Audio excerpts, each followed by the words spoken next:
जय जय श्री राधे। मेरे पास कई धर्म प्रेमी बंधुओं का प्रश्न आता है कि जो जन्मपत्री बनती है उस जन्मपत्री में कर्मों का लेखा जोखा होता है, वो प्रारब्ध कर्म होता है।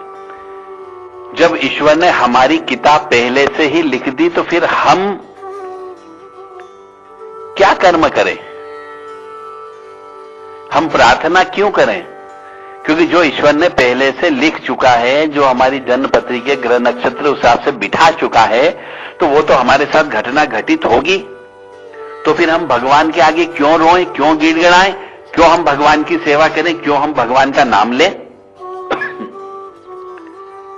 दूसरा प्रश्न यहां पे ये आता है कि यदि सब चीज कर्मों के द्वारा पहले से निर्धारित है, जैसा कि सभी शास्त्र बोलते हैं, तो परमात्मा का क्या स्थान?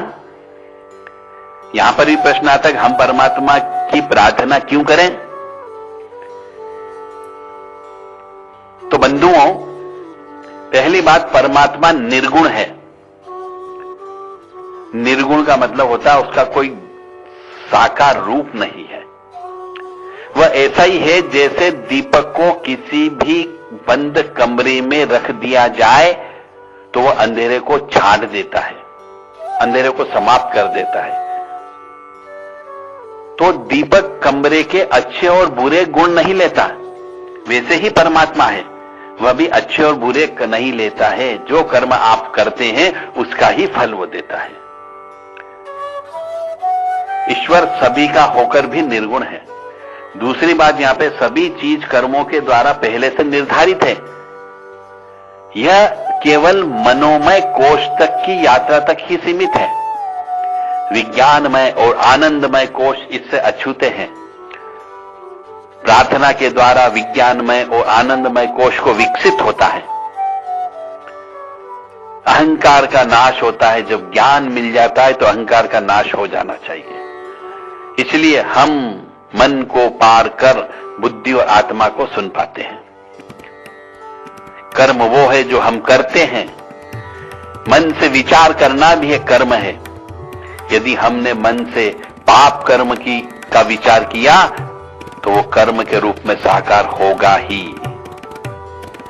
आत्मेंद्रियों और अंतःकरण, अंतःकरण का मतलब होता है मन, बुद्धि, चित्त और अहंकार के वशीभूत होकर कर्मों के पहाड़ में अपने आप को असहाय महसूस करती है। आत्मा जिस दिन आत्मा को ज्ञान और ध्यान के द्वारा यह महसूस होता है कि यह सब चक्र है, यह निरंतर चलता रहता है, तब वो अपने आप को चक्र के केंद्र की कील जो स्थिर होती है उसमें स्थापित जानती है आत्मा।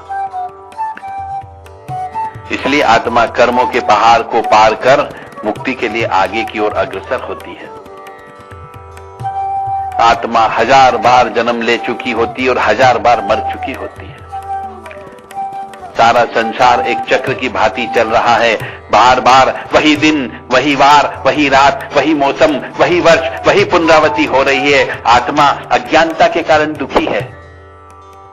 यदि आत्मा को ज्ञान मिल जाए तो वह दुखी नहीं होगी। और ज्ञान सद्गुरु से ही प्राप्त हो सकता है। सारी प्रकृति मुस्कुरा रही है। प्रकृति यानी हवा, जल, वायु, अग्नि, आकाश, सब मुस्कुरा रहे हैं। सिर्फ मनुष्य दुखी है। यह सब चक्कर है, पूरा गोल चक्कर। जिस दिन हमें यह चक्र का फेर समझ में आता है उसी दिन से हम कर्मों के पहाड़ के ऊपर उठने लगते हैं।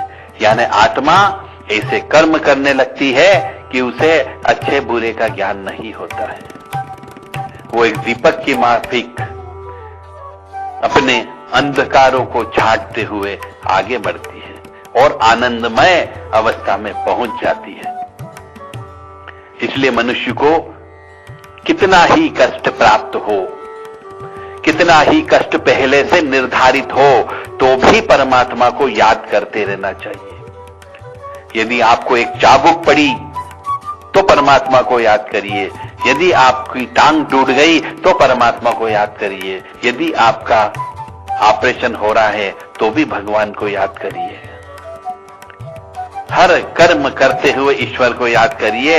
अंततः आप विज्ञानमय और आनंदमय कोश से ऊपर चले जाएंगे। ये बार बार आवागमन के चक्कर से आपको मुक्ति मिल सकती है। जय श्री हरि, जय माता दी।